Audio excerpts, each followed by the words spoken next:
Engine के पास यहाँ पे होता है, उधर भी आके एक बार चेक कर लें। Welcome to Racer 99. Hello everyone, welcome back to Racer 99। Welcome back to the new video. And आज की इस वाली वीडियो में मैं आपको बाइक से रिलेटेड ऐसी चीज़ बताने वाला हूँ जिसको चेक करे बिना आपको कभी बाइक राइड पे नहीं जाना चाहिए। सो इस वाली टेक्निक को बेसिकली बोलते हैं T clocks techniques.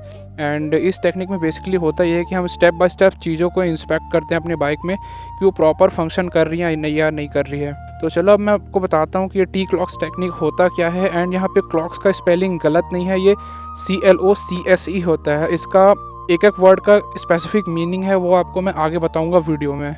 Okay guys, so T stand for your tyres. And सबसे पहले आपको अपने बाइक के टायर का एयर प्रेशर चेक करना होगा। एंड इसके लिए आप जो एयर प्रेशर चेक करने का डिवाइस आता है वो डिवाइस रख सकते हो, या फिर अगर आप बहुत ही ज़्यादा प्रो राइडर हो तो आपको अपने बाइक्स के टायर देखते ही पता चल जाएगा कि इसमें एयर प्रेशर कितना है। तो अभी मेरे बाइक में तो टायर का एयर प्रेशर बिल्कुल सही है। देन उसके बाद आपको अपने टायर्स के जो ये ग्रिप बने हुए हैं उसको चेक कर लेना है कि ये प्रॉपर है या नहीं। अभी मेरे बाइक के टायर्स में बहुत ज़्यादा ग्रिप बची हुई है, तो ये टायर ओके कंडीशन में है, इसको मैं आगे यूज़ कर सकता हूँ। एंड ऐसे ही आपको अपना रियर टायर है उसको भी चेक कर लेना है कि उसमें भी एयर प्रेशर सही है या नहीं, एंड उसके भी ग्रिप्स सही है या नहीं। देन उसके बाद आपको आपका जो रिम है उसको भी एक बार चेक कर लेना है कि कहीं इसमें क्रैक्स वगैरह तो नहीं दिख रहे हैं। मेरे रिम में एक भी क्रैक्स वगैरह नहीं है, तो मेरा टायर वाला सेक्शन पूरा ओके है राइड करने के लिए।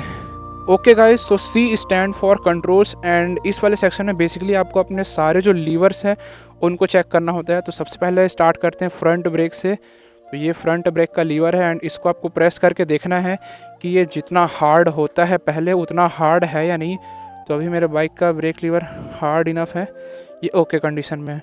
दैन उसके बाद आपको सबसे मेन चीज़ है उसको चेक करना है, and that is your clutch. And clutch का एडजस्टमेंट बहुत ही ज़्यादा ज़रूरी होता है बाइक में। आपको सबसे पहले इसका फ्री प्ले चेक करना है कि इसमें फ्री प्ले है या नहीं। तो थोड़ा सा फ्री प्ले आपको इसमें बना के रखना ही होता है। तो अभी मेरे बाइक में इसका फ्री प्ले का एडजस्टमेंट तो सही है। एंड उसके बाद आपको इसको 2-4 बार प्रेस करके देखना है कि कहीं इससे कुछ केबल की आवाज़ तो नहीं आ रही है गाइस। तो अगर इन केस आपके बाइक में केबल का आवाज़ आता है तो उसको आपको चेक कर लेना चाहिए, क्योंकि ये इंडिकेशन होता है कि आपका क्लच केबल टूटने वाला है। तो अगर केबल का आवाज़ आ रहा है तो आप यहाँ पर से अपने क्लच केबल को देख सकते हो कि उसकी कंडीशन कैसी है। एंड अगर वो टूटने वाला है तो उसको आपको टाइम से पहले ही चेंज करा लेना है, क्योंकि कब रास्ते में वो टूट जाए उसका कोई भरोसा नहीं होता। एंड क्लच को हम चेक कर ही रहे हैं तो आपको पहले यहाँ पर से चेक कर लेना है। एंड उसके बाद आपको एक बार अपने इंजन के पास यहाँ पे होता है उधर भी आके एक बार चेक कर लेना है। देन उसके बाद आपको अपना रियर ब्रेक है उसको चेक कर लेना है। मेक श्योर कि ये भी जितना हार्ड पहले रहता था उतना हार्ड हो। ऑलराइट गाइस, तो हमने अपने बाइक के सारे लीवर्स को चेक कर लिया है।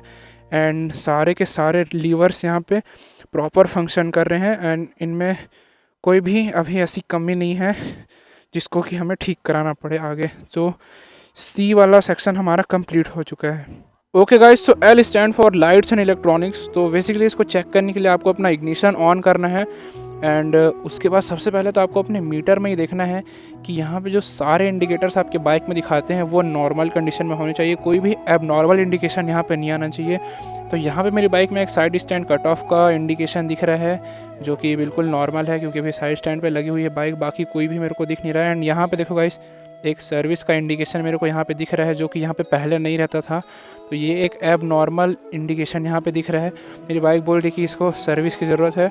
तो आपको भी जब इग्निशन ऑन करते हो तो सबसे पहले आपको अपनी बाइक के इंडिकेशंस में चेक करना है कि यहाँ पे कोई एबनॉर्मल इंडिकेशन तो नहीं आ रहा है। देन उसके बाद आपको सारे जितने भी कंट्रोल्स हैं उसको एक बार चेक कर लेना है।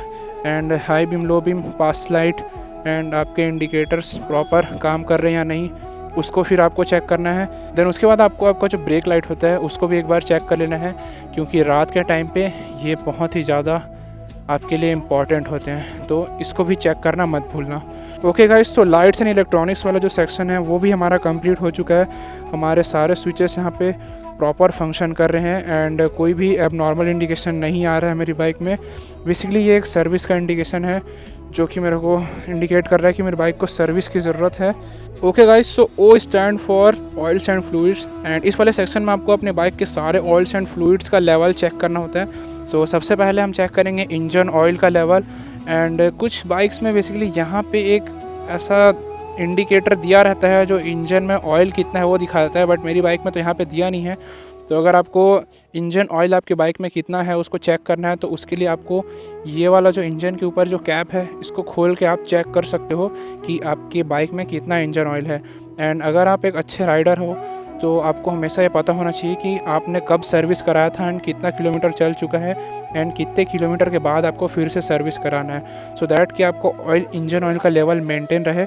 एंड बीच बीच में आपको इसको चेक करते रहना चाहिए, क्योंकि इंजन ऑयल का लेवल बीच बीच में कम भी होते रहता है according to your engine condition and weather condition.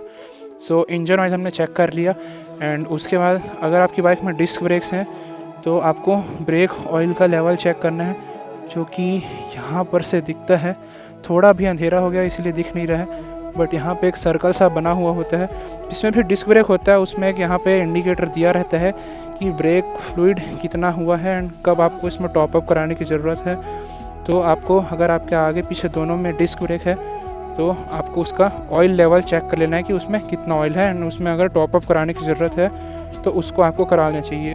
Okay guys, so oil and fluid हमने चेक कर लिया, एंड उसके बाद नेक्स्ट आता है C, and C stand for your chassis. So इसमें बेसिकली आपको अपने बाइक का फ्रेम चेक करना होता है। तो बेसिकली यहाँ पे जो है ये बहुत इंपॉर्टेंट होता है, आपको चेक करना है कि यहाँ पे कहीं रस्टिंग तो नहीं लगी हुई है। रस्टिंग मतलब जंग, तो यहाँ पे आपको अच्छे से देख लेना है कि यहाँ पे कहीं पे जंग तो नहीं लगा हुआ है। देन उसके बाद आपको अपने बाइक के सस्पेंशन चेक करने हैं। मेक श्योर कि आपके बाइक का सस्पेंशन प्रॉपर वर्क कर रहा हो, एंड आपको यहाँ पर कोई भी ऑयल नहीं दिखाई देना चाहिए गाइस। यहाँ पे देखो मेरी बाइक में आपको थोड़ा थोड़ा ऑयल दिख रहा होगा, क्योंकि इसका जो रबर का सील होता है वो कट चुका है बेसिकली। सो आपको मेन यहाँ पे ध्यान देना है कि यहाँ पे कोई भी ऑयल आपको दिखाई नहीं देना चाहिए, एंड अगर दिखाई दे रहा है तो आपको इसको रिपेयर करवा लेना चाहिए टाइम पे, क्योंकि ये बहुत बड़ा रिस्क क्रिएट कर सकता है आपके लिए। एंड मेरे दोनों सस्पेंशन में यहाँ पे ऑयल दिख रहा है, क्योंकि आई थिंक इसकी दोनों की रबर जो सील है वो कट चुकी है। सो आपको आपका सस्पेंशन चेक कर लेना फ्रंट वाला, एंड उसके बाद जो आपका जो रियर सस्पेंशन है उसको भी एक बार से चेक कर लेना है कि वो प्रॉपर काम कर रहा है या नहीं। एंड उसके बाद आपको सबसे मेन चीज़ है वो चेक करना है, तो उसके लिए मैं अपने एक ग्लव्स निकाल देता हूँ। सो उसके बाद गाइस आपको अपने बाइक का जो ड्राइविंग चेन होता है सबसे मेन उसको चेक करना होता है। एंड इसको चेक करने का सबसे ईजी तरीका ये है कि इसको आपको एक बार ऊपर नीचे करके देखना है कि ये कितना टाइट और कितना लूज़ है। यहाँ पे देखो मेरी बाइक में ये बहुत ज़्यादा ऊपर नीचे हो रहा है, तो ये बहुत ज़्यादा लूज़ हो चुका है, एंड इसको मेरे को टाइट कराना पड़ेगा। सो बाहर निकलने से पहले इसको एक बार ज़रूर से चेक कर लेना कि ये कितना लूज़ एंड कितना टाइट है।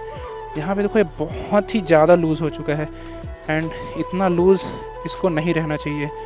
एंड यहाँ से चेक करने के बाद आपको एक बार यहाँ पर से भी खींच के देखना इसको, कहीं ये इसके स्लॉट से निकल तो नहीं रहा। एंड अगर इसके स्लॉट से निकल जा रहा है ये चेन, तो आपको इसका जो ये फेयरिंग होता है, ये वाला रिंग होता है, उसमें कुछ डैमेज हो चुका है, इसीलिए वो उससे निकल जा रहा है। तो इसको मेरे को टाइट कराना पड़ेगा। ओके गाइस, तो अपने बाइक की कंप्लीट चेसिस हमने अच्छे से देख लिया, एंड हमने ये भी देख लिया कि कहाँ पे इशू है। बेसिकली एक इशू हमको ये देखने को मिला कि यहाँ पे इसकी चेन बहुत ही ज़्यादा लूज़ है। एंड अब फाइनल चीज़ आपको चेक करना है वो है S, and S stand for your stands. तो बेसिकली आपको अपना जो साइड स्टैंड है उसको चेक कर लेना है, एंड इसमें जो side stand cut off sensor जो होता है वो प्रॉपर वर्क कर रहा है या नहीं कर रहा है, उसको भी एक बार आपको स्टैंड आउट करके देख लेना। तो यहाँ पे इंडिकेशन हट चुका है, तो मेरा स्टैंड वाला पोर्शन भी कंप्लीट वर्क कर रहा है। ओके गाइस, तो this is T-Clocks methods, and इसमें हमने अपनी पूरी बाइक का बहुत अच्छे से इंस्पेक्शन कर लिया है। एंड अगर आप कहीं भी राइड पे निकलते हो तो उससे पहले आपको अपनी बाइक का इस तरह से एक बार पूरा इंस्पेक्शन कर लेना है अच्छे से। तो इससे होगा ये कि आपको बीच रास्ते में कोई भी इशू नहीं आने वाला है। एंड T-Clocks मेथड का यूज़ करके मेरे को पता ये चला कि मेरी बाइक का सस्पेंशन है उससे ऑयल लीक हो रहा है, ये प्रॉपर फंक्शन नहीं कर रहा है, एंड इसकी जो ड्राइविंग चेन है वो भी बहुत ज़्यादा लूज़ है। सो बेसिकली ये दो प्रॉब्लम मेरे को दिखने मिली अपनी बाइक में, एंड उसके अलावा कोई भी इशू इसमें नहीं है। That is for today. I hope कि वीडियो आपको पसंद आई होगी, एंड वीडियो पसंद आए तो वीडियो को लाइक कर देना, एंड चैनल पे न्यू हो सो प्लीज़ सब्सक्राइब कर लेना। एंड अगर आपको इससे रिलेटेड कोई भी क्वेश्चन है या कोई भी डाउट है तो आप कमेंट सेक्शन में पूछ सकते हो एंड इंस्टाग्राम पे भी मैसेज कर सकते हो। इंस्टाग्राम की आईडी आपको डिस्क्रिप्शन में मिल जाएगी। So thanks for watching guys, मिलते हैं नेक्स्ट वीडियो में, तब तक के लिए bye bye. See you on the next ride. This is Racer 99, signing out.